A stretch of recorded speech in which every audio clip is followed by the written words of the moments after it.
जी चलिया पीर हिंदुआं दा, चलिया पीर हिंदुआं दा, चलिया पीर हिंदुआं दा, चलिया पीर हिंदुआं दा, चलिया पीर हिंदुआं दा। मुगलो अपना जोर लगा लो, मुगलो अपना जोर लगा लो, मुगलो अपना जोर लगा लो, मुगलो अपना जोर लगा लो, मुगलो अपना जोर लगा लो, मुगलो अपना जोर लगा लो, अपना जोर लगा लो जी, अपना जोर लगा लो जी, अपना जोर लगा लो, अपना जोर लगा लो जी, जोर लगा लो जी, अपना जोर लगा लो जी।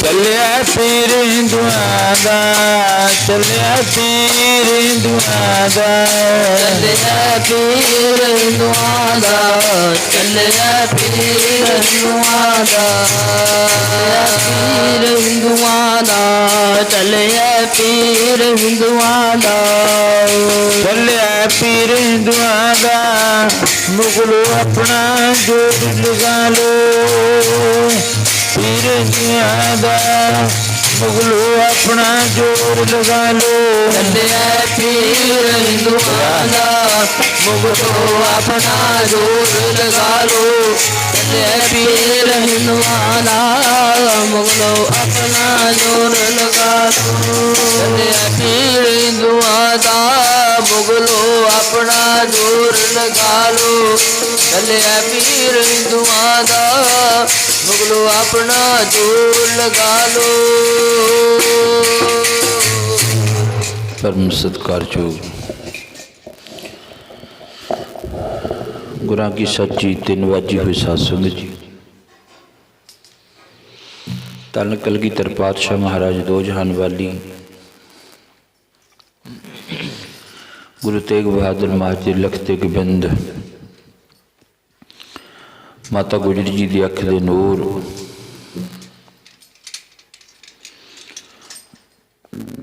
गुरु जी कृपा करते हैं, बख्शिश करते हैं। अंमृत वेले जाग के दाते दी गोद अंदर अंमृत वेले नितनेम दा आनंद, इस दाते दे पावन चरणा कमल अंदर शांतमई मन नूं शांति लैण वाला आनंद जिहड़ा वो प्राप्त हुंदा है।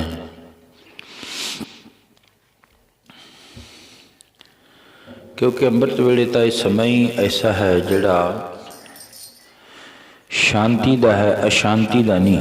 अशांति सारा दिन ही चलती रहिंदी है, किसी दी कर ली, किसी दी सुन ली, किसी नूं की कहता, किसी नूं किवें कहता। पर आही अंमृत वेले का समा हुंदा जिहड़ा टका वाला हुंदा है ते अंमृतमई बाणी दे नाल जुड़न वाला समा हुंदा है। इस करके अंमृत वेले जिहड़ा टका वाला नितनेम है, नितनेम तो बाद भी हुण तुसीं टैलीविजन की सुच मरोड़ लो, उहदे विच अंमृतसर की बाणी चलती होनी है, कीर्तन चलता होना है। पर उधरों कीर्तन सुनी जाइए, उधरों रौला गौला पई जावे, नितनेम होई जावे, आपां अपनियां गल्लां करी जाइए। गुरु जी कहते सावधान एकाग्र चीत, एक तो सावधानी की लोड़ है, एक चित्त एकाग्र की लोड़ है, फिर आनंद आता है। देखो कल्ले नितनेम कथा कीर्तन वास्ते ये गल आखी जाती है, जे लड़ना झगड़ना तुहानूं सावधानी की लोड़ नहीं है, तुहानूं चित्त एकाग्र करने की लोड़ नहीं है। फटाफट गालां आई जाणगियां, फटाफट मुक्कियां वजी जाणगियां, डांगां सोटियां वजियां, लोड़ नहीं एकाग्र करने की पूरा भी। जे किसी की निंदा चुगली करनी है, फिर एकाग्र चित्त करने की लोड़ नहीं है, ਫਿਰ ਇੱਕ ਨਾਲ ਦੀ ਨਾਲ ਲੱਗੀ ਜਾਊਗੀ, ਉਹ ਫਲਾਣਾ ਬੰਦਾ ਕਿਵੇਂ ਆ, ਉਹ ਫਲਾਣਾ ਕਿਵੇਂ ਹੈ। ਇਹਦੇ ਵਾਸਤੇ ਨਾ ਗ੍ਰੰਥ ਪੜ੍ਹਨ ਦੀ ਲੋੜ, ਨਾ ਚਿੱਤ ਇਕਾਗਰ ਕਰਨ ਦੀ ਲੋੜ ਹੈ, ਨਾ ਸਾਵਧਾਨ ਹੋਣ ਦੀ ਲੋੜ ਹੈ। ਇੱਕੋ ਇੱਕ ਗੁਰਬਾਣੀ ਹੈ ਜਿੱਥੇ ਤੁਹਾਨੂੰ ਕਿਹਾ ਜਾਂਦਾ ਵੀ ਸਾਵਧਾਨ ਇਕਾਗਰ ਚੀਤ, ਇਕਾਗਰ ਚਿੱਤ ਹੋ ਕੇ ਬੈਠੋ। ਸੁਣੋ ਗੁਰਬਾਣੀ ਕੀ ਕਹਿੰਦੀ ਹੈ। ਸੁਣੋ ਇਤਿਹਾਸ ਕਿੱਥੇ ਕਿ ਚੱਲ ਰਿਹਾ ਆਪਣਾ, ਕਿੱਥੋਂ ਸ਼ੁਰੂ ਹੋਇਆ ਸੀ, ਕਿੱਥੇ ਚੱਲ ਰਿਹਾ ਹੈ, ਕਿੱਥੇ ਜਾ ਕੇ ਸਮਾਪਤੀ ਹੋਣੀ ਹੈ ਇਸ ਇਤਿਹਾਸ ਦੀ। ਵੀ ਆਪਣਾ ਉਹ ਰੋਜ਼ ਦਾ ਆਨੰਦ ਵੱਜਿਆ ਹੋਇਆ ਵੀ ਚਲੋ ਚੱਲੀਏ, ਕਿਤੇ ਲੇਟ ਨਾ ਹੋ ਜਾਈਏ। ਇਹ ਵੀ ਨਹੀਂ ਹੈ, ਇਹ ਵੀ ਹੈ ਚੱਲ ਕੋਈ ਨਹੀਂ, ਸ਼ੁਰੂ ਕਰ ਲਿਆ ਹੋਊਗਾ, ਚੱਲ ਪਾਂਗੇ ਮਗਰੋਂ ਅਰਦਾਸ ਵੇਲੇ ਮੱਥਾ ਟੇਕ ਦਾਂਗੇ ਜਾ ਕੇ। ਪਰ ਮਹਾਰਾਜ ਜੀ ਕਹਿੰਦੇ ਪੂਰਾ ਆਨੰਦ ਨਹੀਂ ਹੈ। ਜੇ ਤੁਸੀਂ ਕਿਸੇ ਦੇ ਵਿਆਹ 'ਚ ਜਾਓ ਤਾਂ ਉਹਨਾਂ ਨੂੰ ਕਹਿ ਦਿਓ ਵੀ ਕੋਈ ਨਹੀਂ, ਜਦੋਂ ਤੁਹਾਡੇ ਭਾਂਡੇ ਭੁੰਡੇ ਸਾਂਭੇਗੇ ਉਦੋਂ ਅਸੀਂ ਆ ਜਾਵਾਂਗੇ, ਹਾਜ਼ਰੀ ਲਵਾ ਦਿਓ ਸਾਡੀ ਵਿੱਚ ਹੀ। ਉਹ ਕਹੂਗਾ ਤੁਹਾਨੂੰ ਦੇਖੋ ਪਹਿਲਾਂ ਜ਼ਿੰਮੇਵਾਰੀ ਦਿੱਤੀ ਹੈ, ਕਾਰਡ ਦਿੱਤਾ ਹੈ ਵੀ ਤੁਸੀਂ ਆਪਦਾ ਟਾਈਮ 'ਤੇ ਆਇਓ ਭਾਈ। ਵਿਆਹ ਮੰਗਣੀ ਹੋਵੇ ਉਦੋਂ ਅਸੀਂ 2-4 ਦਿਨ ਪਹਿਲਾਂ ਜਾ ਕੇ ਬਹਿ ਜਾਂਗੇ, ਪਰ ਗੁਰਬਾਣੀ ਸੁਣਨ ਵੇਲੇ ਕੇਵਲ ਤੇ ਕੇਵਲ ਇਹ ਸੋਚਦੇ ਰਹਿੰਦੇ ਹਾਂ ਵੀ ਕਦੋਂ ਅਰਦਾਸ ਹੋਵੇ ਤੇ ਕਦੋਂ ਅਸੀਂ ਜਾ ਕੇ ਵਿੱਚ ਹਾਜ਼ਰੀ ਲਵਾਈਏ। ਮਰਜੀ ਕਹਿੰਦੇ ਫਿਰ ਇਹਦੇ ਨਾਲ ਆਨੰਦ ਨਹੀਂ ਪ੍ਰਾਪਤ ਹੁੰਦਾ ਹੈ। ਹਾਜ਼ਰੀ ਤਾਂ ਕਰੋ, ਚਲੋ ਖੈਰ ਲੱਗ ਜਾਣੀ ਹੈ ਗੁਰੂ ਦੇ ਘਰ ਦੇ ਵਿੱਚ। ਇਹ ਗੁਰੂ ਦਾ ਸਿਧਾਂਤ ਨਹੀਂ ਹੈ ਵੀ ਕਿਸੇ ਨਾਲ ਈਰਖਾ ਕਰੇ, ਕਿਸੇ ਨਾਲ ਦੁਆਇਤ ਕਰੇ, ਕਿਸੇ ਨਾਲ ਇਹੋ ਜਿਹੀ ਗੰਦੀ ਭਾਵਨਾ ਕਰੇ। ਗੁਰੂ ਦਾ ਸਿਧਾਂਤ ਨਹੀਂ, ਗੁਰੂ ਦਾ ਸਿਧਾਂਤ ਤਾਂ ਇੱਕੋ ਹੀ ਹੈ। ਉਹ ਕੀ ਹੈ? ਗੁਰੂ ਦਾ ਸਿਧਾਂਤ ਸੁਣੋ ਕੀ ਹੈ ਤੇ ਸਾਡਾ ਸਿਧਾਂਤ ਸੁਣੋ ਕੀ ਹੈ। ਸਾਡਾ ਈਰਖਾ ਵਾਲਾ ਸਿਧਾਂਤ ਹੈ, ਸਾਡਾ ਗਾਲਾਂ ਵਾਲਾ ਸਿਧਾਂਤ ਹੈ। ਸਾਡਾ ਮਨ ਵਿੱਚ ਈਰਖਾ ਮਹਾਰਾਜ ਕਹਿੰਦੇ ਤਾਂ ਕੱਢ ਕੇ ਆਉਣਾ ਸੀ। ਇਹਦੇ ਨਾਲ ਤਾਂ ਤੈਨੂੰ ਈਰਖਾ ਦੁਆਇਤ ਕਰੇਗਾ ਤੇ ਇਹਦੇ ਨਾਲ ਤਾਂ ਮਹਾਰਾਜ ਜੀ ਕਹਿੰਦੇ ਜੋ ਦੀਸੈ ਸੋ ਰੋਗੀ ਰੋਗ ਰਹਿਤ ਮੇਰਾ ਸਤਿਗੁਰ ਜੋਗੀ। ਇਹਦੇ ਨਾਲ ਤਾਂ ਐਸੀਆਂ ਭਿਆਨਕ ਬਿਮਾਰੀਆਂ ਲੱਗ ਜਾਣਗੀਆਂ। ਪਰ ਤੂੰ ਗੁਰੂ ਦੇ ਸਿਧਾਂਤ ਨਾਲ ਹਜੇ ਜੁੜਿਆ ਨਹੀਂ। ਜਦੋਂ ਗੁਰੂ ਦੇ ਸਿਧਾਂਤ ਨਾਲ ਜੁੜ ਗਿਆ, ਗੁਰੂ ਕਹਿੰਦਾ ਜੋ ਦੀਸੈ ਜੀ ਸੋਈ ਸੋਈ ਰੋਗੀ, ਸੋਈ ਸੋਈ ਰੋਗੀ। ਜੋ ਦੀਸੈ ਜੀ ਸੋਈ ਸੋਈ ਰੋਗੀ, ਸੋਈ ਸੋਈ ਰੋਗੀ। ਜੋ ਦੀਸੈ ਜੀ ਸੋਈ ਸੋਈ ਰੋਗੀ, ਸੋਈ ਸੋਈ ਰੋਗੀ। ਜੋ ਦੀਸੈ ਜੀ ਸੋਈ ਸੋਈ ਰੋਗੀ, ਸੋਈ ਸੋਈ ਰੋਗੀ। ਸੋਈ ਸੋਈ ਰੋਗੀ, ਸੋਈ ਸੋਈ ਰੋਗੀ। ਜੋ ਦੀਸੈ ਜੀ ਸੋਈ ਸੋਈ ਰੋਗੀ, ਸੋਈ ਸੋਈ ਰੋਗੀ। ਮਹਾਰਾਜ ਕਹਿੰਦੇ ਈਰਖਾ ਕਰਨ ਵਾਲੇ, ਦੁਆਇਤ ਕਰਨ ਵਾਲੇ ਇਹ ਸਾਰੇ ਰੋਗੀ ਨੇ।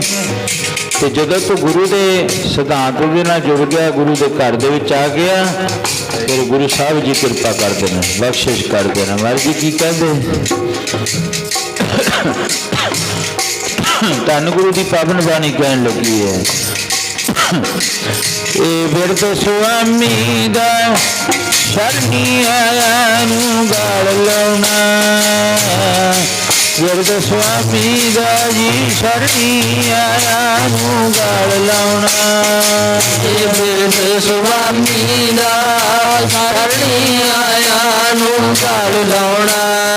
ਇਹ ਬਿਰਧ ਸੁਆਮੀ ਦਾ ਸ਼ਰਨੀ ਆਇਆ ਨੂੰ ਗਾਲ ਲਾਉਣਾ। ਸ਼ਰਨੀ ਆਇਆ ਨੂੰ ਗਾਲ ਲਾਉਣਾ। ਬਿਰਧ ਸੁਆਮੀ ਦਾ ਸ਼ਰਨੀ ਆਇਆ ਨੂੰ ਗਾਲ ਲਾਉਣਾ। ਨੀਲਾ ਚੋਲਾ ਰੰਗਾ ਲਿਆ ਮਹਾਰਾਜ ਜੀ ਨੇ। ਭਾਈ ਦਇਆ ਸਿੰਘ ਕਹਿੰਦੇ ਮਹਾਰਾਜ ਆ ਲਓ ਚੋਲਾ ਤੁਹਾਡਾ ਨੀਲਾ। ਮਹਾਰਾਜ ਨੇ ਇਸ਼ਨਾਨ ਕਰਕੇ ਪਾ ਲਿਆ। ਇਸ਼ਨਾਨ ਕਰਕੇ ਚੋਲਾ ਪਾ ਕੇ ਸੱਚੇ ਪਾਤਸ਼ਾਹ ਮਹਾਰਾਜ ਨੇ ਕੇਸ ਪਿੱਛੇ ਨੂੰ ਸੁੱਟ ਲਏ ਸਾਰੇ। ਤੇ ਭਾਈ ਦਇਆ ਸਿੰਘ ਦੇ ਹੱਥ ਵਿੱਚ ਮੋਰਾਂ ਦਾ ਖੰਭ ਫੜਿਆ ਹੋਇਆ। ਭਾਈ ਗਨੀ ਖਾਂ ਤੇ ਨਬੀ ਖਾਂ ਨੇ ਇੰਨੀ ਸੇਵਾ ਕੀਤੀ, ਇੰਨੇ ਪ੍ਰਸੰਨ ਹੋਏ। ਤੇ ਮਹਾਰਾਜ ਨੇ ਆਪਣੇ ਹੱਥ ਦੇ ਨਾਲ ਹੁਕਮਨਾਮਾ ਲਿਖ ਕੇ ਦੇ ਦਿੱਤਾ ਭਾਈ ਗਨੀ ਖਾਂ, ਭਾਈ ਨਬੀ ਖਾਂ ਸਾਡੇ ਲੀਕ ਪੁੱਤਰ ਨੇ। मैं लिख के कहना, लीक तो भाव लिख के, ये साडे पुत्र ने। एक मुसलमान भरावां नूं अपने पुत्र बना लिया महाराज जी ने, ये साडे पुत्र ने। ते धन कलगीधर पातशाह महाराज ने हुक्मनामा लिख के दे दिता। फिर भाई गनी खां ते नबी खां नूं कहा महाराज ने, हुण सानूं आ घेरा पै गया मुगरीए फौज दा, इत्थों कढ दिओ। पलगे उत्ते बैठ गए सच्चे पातशाह महाराज। अगों गनी खां ते नबी खां दो जने ने पलगा चुकिया, ते पिछले पासे कौन ने? भाई धर्म सिंह ते भाई मान सिंह जी, ये पिछले पासे दोनों जाने लगे हुए ने। अगे भाई दया सिंह जी पिछले पासे हथ विच चौर फड़िया होया खंभा दा वो करदे जांदे ने। ते नाले भाई दया सिंह जी कहते अज देखो किहो जिहा बाणा धारण करे मेरे पातशाह ने। किते दा सिखां दे गुरु, किते हिंदुआं दे पीर। अज पीरां वाला कित्थों दा? उच्च दा पीर है। कहते साडे उच्च पिंड दा पीर है। एक पासे पीर ते एक पासे गुरु। ते भाई दया सिंह दे हथ विच चौर फड़िया होया पिछे मारे। कहते भाई दया सिंह की पढ़दा? सच्चा पातशाह तू धन है, किसे दे पीर बनदे, किसे दे गुरु जी बनदे, किसे दे पीर बनदे, किसे दे गुरु जी बनदे, किसे दे पीर बनदे, किसे दे गुरु जी बनदे, किसे दे पीर बनदे, किसे दे गुरु जी बनदे, किसे दे पीर बनदे, किसे दे गुरु जी बनदे, किसे दे पीर बनदे, किसे दे गुरु जी बनदे।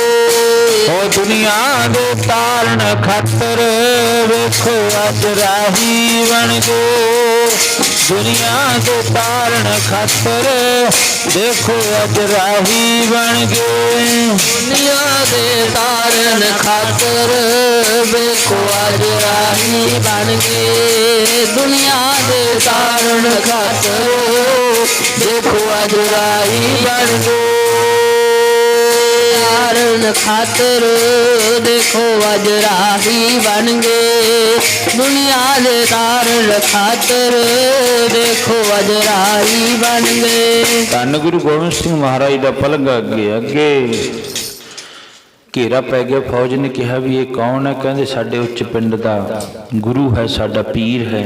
अच्छा, ते धन कलगीधर पातशाह महाराज जी कहन लगे चलिया किथे है? कहते इहदे रोजे रखे ने। ते धन कलगीधर पातशाह महाराज उत्थे फिर उन्होंने कहा, फिर गुरु जी की परख करन वास्ते एक पीर नूं बुलाया गया। सलोह वाला पीर सी। सलोह वाले पीर तो आके कहा, कहते इन्हां नूं परख करके देखो ये कोई फकीर है या गुरु गोबिंद सिंह महाराज है। ते धन गुरु गोबिंद सिंह महाराज सच्चे पातशाह जी की परख करन वास्ते सलोह वाला पीर सी जिहड़ा गुरु जी दे नाल फिर इतिहासकार लिखदा है, कहंदे फारसी पढ़िया होया सी गुरु गोबिंद सिंह महाराज ने, फारसी। उन्हें आके वेख्या, अज मेरा फकीर, अज मेरा गुरु, अज मेरा मुर्शद देखो किहो जिहा रूप धारण करया। उन्हें 8 अंग ला के थल्ले मत्था टेक दिता ते नाले कह दिता ये सचमुच ही उच्च दा पीर है, ये पीरां दा भी पीर है।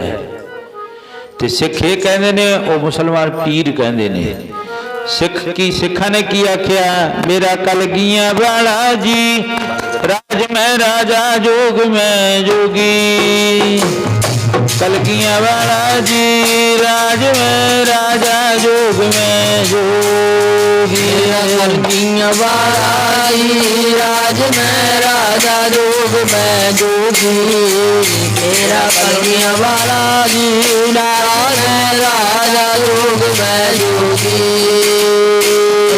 वाला जी राज में राजा जोग मैं जोगी, मेरा कलगियां बाला जी, राज मैं राजा जोग मैं जोगी। ਫਿਰ ਕਹਿਣ ਲੱਗੇ ਜੇ ਪੀਰ ਹੈ ਤਾਂ ਫਿਰ ਇਹਨੂੰ ਕਹੋ ਸਾਡੇ ਘਰ ਦਾ ਭੋਜਨ ਛਕ ਕੇ ਜਾਵੇ।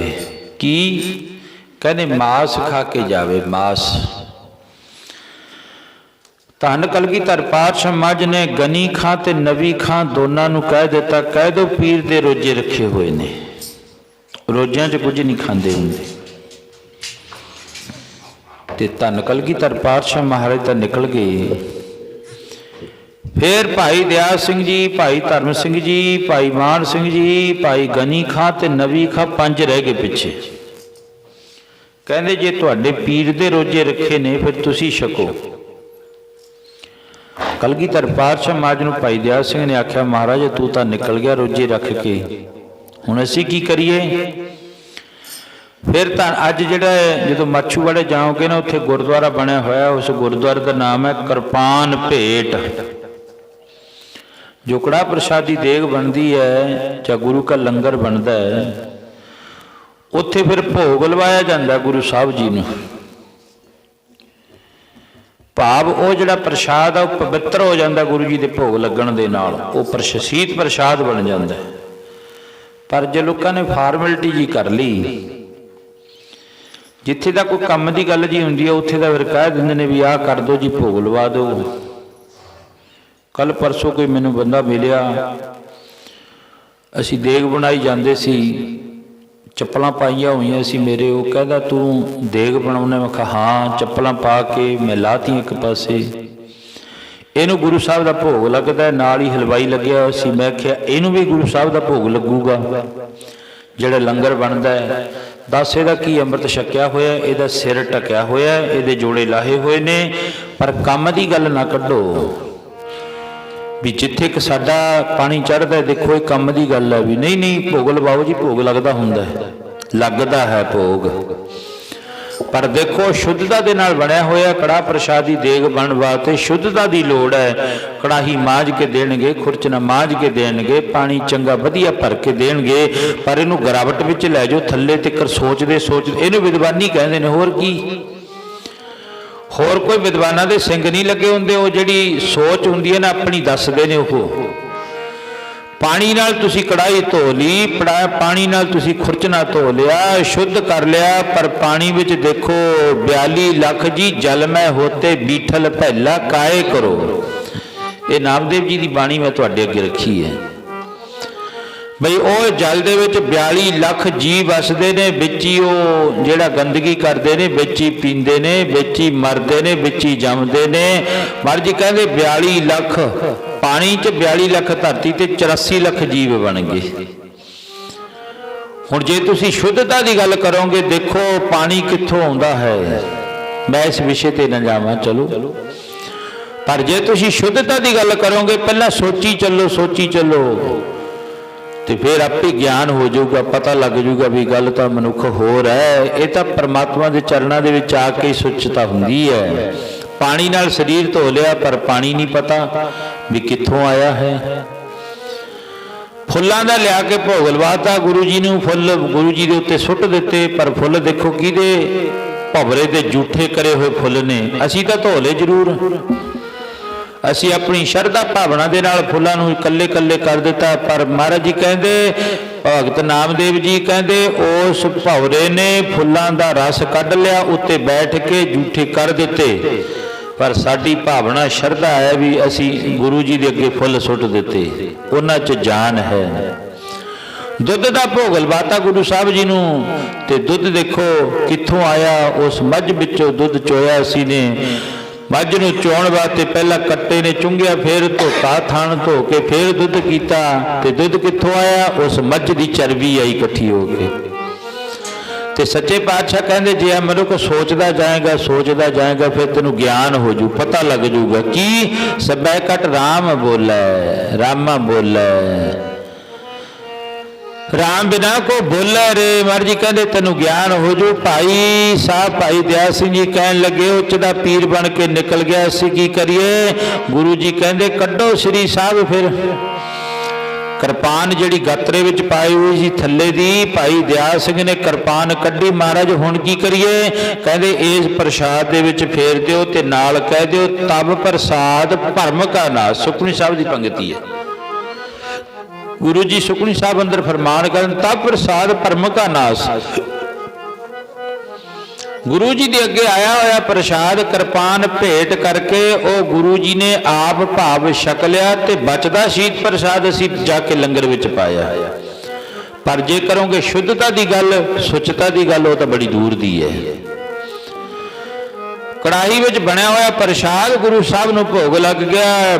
ਜਿਹੜਾ ਦੇਗਿਆਂ ਵਿੱਚ ਬਣਿਆ ਹੋਇਆ ਲੰਗਰ ਉਹ ਪਤਾ ਨਹੀਂ ਕਿਹਨੇ ਕਿਹਨੇ ਬਣਾਇਆ ਹੈ, ਕਿਹਦਾ ਅੰਮ੍ਰਿਤ ਛਕਿਆ ਹੋਇਆ ਹੈ, ਪਰ ਉਹ ਵੀ ਲਿਆ ਕੇ ਅਸੀਂ ਗੁਰੂ ਜੀ ਦੇ ਅੱਗੇ ਭੇਟ ਕਰ ਦਿੰਦੇ ਹਾਂ। ਪਰ ਉਹਨੂੰ ਪਿੱਛੇ ਨੂੰ ਸੋਚਦੇ ਚਲੋ ਕਿਵੇਂ ਬਣਿਆ, ਕਿੱਥੋਂ ਕਿੱਥੋਂ ਸਮਾਨ ਲਿਆਂਦਾ, ਕਿਵੇਂ ਕਿਵੇਂ ਸਮਾਨ ਪਾਇਆ, ਤੇ ਫਿਰ ਆਪੀ ਹੌਲੀ ਹੌਲੀ ਪ੍ਰਮਾਤਮਾ ਕਿਰਪਾ ਕਰ ਦਿੰਦਾ। ਭਾਈ ਦਿਆਲ ਸਿੰਘ ਨੇ ਕਿਰਪਾਨ ਭੇਟ ਕਰੀ, ਉਸ ਗੁਰਦੁਆਰਾ ਦਾ ਨਾਮ ਅੱਜ ਕਿਰਪਾਨ ਭੇਟ ਹੈ, ਤੇ ਨਾਲ ਕਹਿ ਦਿੱਤਾ ਤਾਂ ਪ੍ਰਸਾਦ ਭਰਮ ਕਾ ਰਾਸ। ਉਹ ਪ੍ਰਸ਼ਾਦ ਬਣ ਗਿਆ। ਉੱਥੋਂ ਤੋਂ ਲੈ ਕੇ ਕੜਾਹ ਪ੍ਰਸ਼ਾਦ ਦੀ ਦੇਗ ਦੇ ਵਿੱਚ ਕਿਰਪਾਨ ਭੇਟ ਕੀਤੀ ਜਾਂਦੀ ਹੈ। ਫੇਰਨੀ ਨਹੀਂ ਕੋਈ, ਤਾਂ ਫੇਰ ਕੇ ਕਈ ਇੱਧਰ ਦੋ ਟੁਕੜੇ ਜਿਹੇ ਬਣਾ ਦਿੰਦੇ ਨੇ, ਪਰ ਨਹੀਂ, ਉਹ ਸ਼ਰਧਾ ਤੇ ਭਾਵਨਾ ਦੇ ਨਾਲ ਜਿਹੜੀ ਆ ਉਹ ਕਿਰਪਾਨ ਭੇਟ ਕਰਨੀ ਹੈ। ਗੁਰੂ ਸਾਹਿਬ ਦੀ ਪਵਿੱਤਰ ਜੀਵ ਹੈ ਤੇ ਗੁਰੂ ਜੀ ਨੇ ਪ੍ਰਸ਼ਾਦ ਛਕ ਲਿਆ, ਫਿਰ ਸਾਡੇ ਛਕਣ ਦੇ ਲਾਇਕ ਹੋ ਗਿਆ। ਤੇ ਭਾਈ ਦਿਆਲ ਸਿੰਘ ਨੇ ਕਿਰਪਾਨ ਫੇਰ ਦਿੱਤੀ। ਉਹ ਜਿਹੜਾ ਇਹੋ ਜਿਹਾ ਪਦਾਰਥ ਸੀ, ਨਿਖਿੱਧ ਪਦਾਰਥ ਸੀ, ਉਹਦੀ ਕੜਾਹ ਪ੍ਰਸ਼ਾਦ ਦੀ ਦੇਗ ਬਣ ਗਈ। ਭਾਈ ਦਿਆਲ ਸਿੰਘ ਜੀ ਵਰਗਿਆਂ ਨੇ ਛਕੀ ਤੇ ਉੱਥੋਂ ਫਿਰ ਸੱਚੇ ਪਾਤਸ਼ਾਹ ਮਹਾਰਾਜ ਜੀ ਨੂੰ ਮਾਛੀਵਾੜੇ ਦੇ ਜੰਗਲਾਂ ਦੇ ਵਿੱਚ ਘੇਰਾ ਪਿਆ ਹੋਇਆ ਸੀ, ਤੇ ਉੱਥੋਂ ਸੱਚੇ ਪਾਤਸ਼ਾਹ ਮਹਾਰਾਜ ਨੂੰ ਅੱਗੇ ਕੱਢ ਕੇ ਫਿਰ ਆਲਮਗੀਰ ਤਿੱਕਰ ਭਾਈ ਗਨੀ ਖਾਂ, ਭਾਈ ਨਬੀ ਖਾਂ, ਭਾਈ ਦਿਆਲ ਸਿੰਘ ਜੀ, ਧਰਮ ਸਿੰਘ ਜੀ, ਭਾਈ ਮਾਨ ਸਿੰਘ ਜੀ ਫਿਰ ਮਹਾਰਾਜ ਨੂੰ ਛੱਡ ਕੇ ਆਏ ਆਲਮਗੀਰ ਤਿੱਕਰ। ਆਲਮਗੀਰ ਤੋਂ ਮੁੜ ਲੱਗਿਆਂ ਨੂੰ ਫਿਰ ਮਹਾਰਾਜ ਜੀ ਨੇ ਬੜਾ ਸਤਿਕਾਰ ਦਿੱਤਾ। ਭਾਈ ਗਨੀ ਖਾਂ, ਨਬੀ ਖਾਂ, ਭਾਈ ਗਲਾਬਾ ਪੰਜਾਬਾ, ਉਹਨਾਂ ਨੂੰ ਬੜਾ ਮਾਣ ਦਿੱਤਾ। ਉਹ ਤੁਸੀਂ ਧੰਨ ਸੇਵਾ ਕੀਤੀ ਹੈ, ਤੁਹਾਡੇ ਵੱਡੇ ਭਾਗ ਹਨ। ਔਖੇ ਵੇਲੇ ਗੁਰੂ ਦੀ ਸੇਵਾ ਕੀਤੀ ਹੈ। ਜਿਹੜਾ ਔਖੇ ਵੇਲੇ ਗੁਰੂ ਦੀ ਸੇਵਾ, ਔਖੇ ਵੇਲੇ ਕਿਸੇ ਦੀ ਵੀ ਸੇਵਾ ਕਰ ਲਓ, ਗੁਰੂ ਜੀ ਦੀ ਤਾਂ ਖੈਰ ਕਾਹਨੂੰ ਔਖ ਆਉਂਦੀ ਹੈ। ਤੁਸੀਂ ਔਖੇ ਵੇਲੇ ਕਿਸੇ ਦੀ ਵੀ ਸੇਵਾ ਕਰ ਦਿਓ, ਕਿਸੇ ਦਾ ਕੰਮ ਕਾਰਜ ਸਾਰ ਜਿਉ ਅਗਲਾ ਸ਼ਾਨ ਮੰਨਦਾ ਹੈ, ਉਹ ਸਾਡਾ ਔਖੇ ਵੇਲੇ ਉਹ ਬੰਦੇ ਨੇ ਸਾਥ ਦਿੱਤਾ ਸੀ। ਪਰ ਧੰਨ ਹੈ ਜਿਹੜੇ ਗੁਰੂ ਜੀ ਦੇ ਬਚਨ ਮੰਨਦੇ ਨੇ, ਗੁਰੂ ਜੀ ਦੀ ਸੇਵਾ ਕਰਦੇ ਨੇ। ਮਹਾਰਾਜ ਜੀ ਕਹਿੰਦੇ ਉਹਨਾਂ ਦੇ ਫਿਰ ਬੇੜੇ ਪਾਰ ਹੋ ਜਾਂਦੇ ਨੇ। ਦੀਨ ਦਰ ਦੁਖ ਭੰਜਨਾ ਘਟ ਘਟ ਨਾਥ ਹੋ ਨਾਥ, ਸ਼ਰਨ ਤੁਮਾਰੀ ਆਇਓ ਨਾਨਕ ਕੇ ਪ੍ਰਭ ਸਾਥ ਹੈ। ਇਸ ਕਰਕੇ ਫਿਰ ਗੁਰੂ ਜੀ ਆਲਮਗੀਰ ਸਾਹਿਬ ਪਹੁੰਚ ਗਏ। ਜਾ ਕੇ ਸੰਗਤ ਨੇ ਉੱਥੇ ਆ ਕੇ ਫਿਰ ਮਿਲਣਾ ਕੀਤਾ। ਫਿਰ ਨਗਾਈਆ ਜਿਹਦੇ ਨਾਨਕੇ ਸੀ ਮੂਲੋਵਾਲ ਪਿੰਡ, ਨਾਨਕੇ ਘਰ ਰਹਿੰਦਾ ਸੀ ਭਾਈ ਨਗਾਈਆ। ਫਿਰ ਉਹਨੇ ਆ ਕੇ ਗੁਰੂ ਜੀ ਨੂੰ ਕੋਈ ਘੋੜ, ਕਿਉਂਕਿ ਮਹਾਰਾਜ ਕੋਲ ਕਿਹੜਾ ਨੀਲਾ ਘੋੜਾ ਸੀ, ਘੋੜਾ ਹੈ ਨਹੀਂ ਸੀ ਮਹਾਰਾਜ ਕੋਲੇ। ਉਦੋਂ ਫਿਰ ਪਲੰਘੇ ਉੱਤੇ ਬੈਠ ਕੇ ਗਏ। ਭਾਈ ਨਗਾਈਏ ਨੇ ਜਾ ਕੇ ਘੋੜਾ ਭੇਟ ਕਰਤਾ। ਸੱਚੇ ਪਾਤਸ਼ਾਹ ਕਿਰਪਾ ਕਰੋ, ਹੁਣ ਇਹਦੇ ਉੱਤੇ ਘੋੜੇ ਉੱਤੇ ਚੜ੍ਹ ਕੇ ਜਾ ਕੇ ਦਰਸ਼ਨ ਕਰੋ, ਸੰਗਤ ਨੂੰ ਦਰਸ਼ਨ ਦਿਓ ਜਿੱਥੇ ਜਿੱਥੇ ਕੋਈ ਭੁੱਲਰ ਸਿੱਖ ਬੈਠਾ ਹੈ। ਘੋੜੀ ਭੇਟ ਕਰਕੇ ਭਾਈ ਨਗਾਈਆ ਜਦੋਂ ਆਪਣੇ ਘਰ ਗਿਆ ਤੇ ਫਿਰ ਕਹਿੰਦੇ ਮੁਗਲ ਪਠਾਣਾ ਨੂੰ ਪਤਾ ਲੱਗਿਆ ਇਹਨੇ ਗੁਰੂ ਜੀ ਨੂੰ ਘੋੜਾ ਭੇਟ ਕੀਤਾ। ਫਿਰ ਉਹਦਾ ਸਾਰਾ ਪਰਿਵਾਰ ਹੀ ਜਿਹੜਾ ਉਹ ਸ਼ਹੀਦ ਕਰ ਦਿੱਤਾ ਸੀ। ਜਿੱਥੇ ਗੁਰੂ ਦੀਆਂ ਕੁਰਬਾਨੀਆਂ ਉੱਥੇ ਗੁਰੂ ਦੇ ਸਿੱਖਾਂ ਦੀਆਂ ਵੀ ਕੁਰਬਾਨੀਆਂ ਹਨ। ਇਸ ਕਰਕੇ ਇਹ ਰੋਜ਼ ਦਾ ਲੜੀਵਾਰ ਇਤਿਹਾਸ ਮਹਾਰਾਜ ਨੇ ਕਿਰਪਾ ਕੀਤੀ ਹੈ, ਚੱਲਦਾ ਹੈ।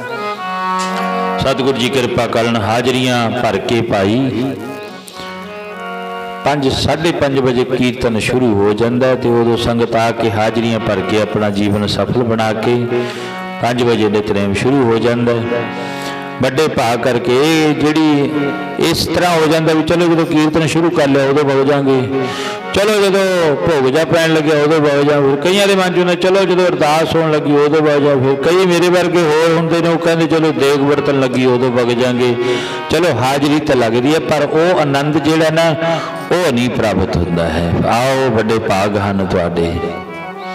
ਪਰਸੋਂ ਭਾਈ ਜੱਗਾ ਸਿੰਘ ਦੇ ਘਰ ਸੁਖਮਨੀ ਸਾਹਿਬ ਦਾ ਪਾਠ ਸੀ। ਉਹਨਾਂ ਨੇ ਗੁਰੂ ਘਰ ਵਾਸਤੇ 50 ਥਾਲ ਕਹਿੰਦੇ ਸੀ, ਇੱਕ ਘੱਟ 50 ਥਾਲ ਨੇ ਗੁਰੂ ਘਰ ਵਾਸਤੇ। ਚਲੋ ਮਹਾਰਾਜ ਕਿਰਪਾ ਕਰੇ, ਉਹਨਾਂ ਦੀ ਕਮਾਈਆਂ ਵਿੱਚ ਬਰਕਤਾਂ ਪਾਵੇ। ਬੱਚੇ ਦੇ ਜਨਮ ਦਿਨ ਬਹਾਨੇ ਦੇ ਨਾਲ ਜੋ ਜਨਮ ਤਾਂ ਇੱਕ ਵਾਰੀ ਹੋ ਗਿਆ, ਪਰ ਇਹ ਇੱਕ ਬਹਾਨਾ ਹੁੰਦਾ ਵੀ ਚਲੋ ਸਾਲ ਬਾਅਦ ਸੰਗਤ ਦੇ ਚੱਲਣ ਪੈ ਜਾਣ, ਗੁਰੂ ਦੇ ਚੱਲਣ ਪੈ ਜਾਣ, ਸਾਡਾ ਘਰ ਜਿਹੜਾ ਉਹ ਭਾਗਾਂ ਵਾਲਾ ਹੋ ਜਾਵੇ। ਪਰਿਵਾਰ ਵੱਲੋਂ ਗੁਰੂ ਘਰ ਵਾਸਤੇ ਸੇਵਾ ਹੋਈ ਹੈ ਬਰਤਨਾਂ ਦੀ। ਗੁਰੂ ਘਰ ਵੀ ਤੁਹਾਡਾ, ਬਰਤਨ ਵੀ ਤੁਹਾਡੇ ਹਨ, ਤੇ ਮਹਾਰਾਜ ਕਿਰਪਾ ਕਰਦੇ ਨੇ। ਸਾਰੀਆਂ ਸੰਗਤਾਂ ਦੇ ਸਿਰ ਤੇ ਮੇਰ ਭਰਿਆ ਹੱਥ ਰੱਖ। ਰਮਕਲੀ ਮਹੱਲਾ ਤੀਜਾ। ਨੰਦ ਕੋ ਓੰਕਾਰ सतगुरु प्रसाद अनंत पाया मेरी माए, सतगुरु मैं पाया गुर का पाया सहज खेती मन बजिया वैदानिया। राग रतन परिवार परिया शब्द गावने आइया, गाओ हरि केरा मन जनी वसाया। कह नानक नंद हुआ सतगुरु मैं पाया, ये मन मेरे तुम सदा हरना लो तु मन मेरे, रूप सब विसारना जी करो हरे तेरा कार्य सब द्वारना। सिमरत स्वामी सो मन विसारो, नानक मन मेरे सदा रो हरना ले। साथी साहिबा क्या नहीं करते रे, सब कुछ है युगे तो पावे।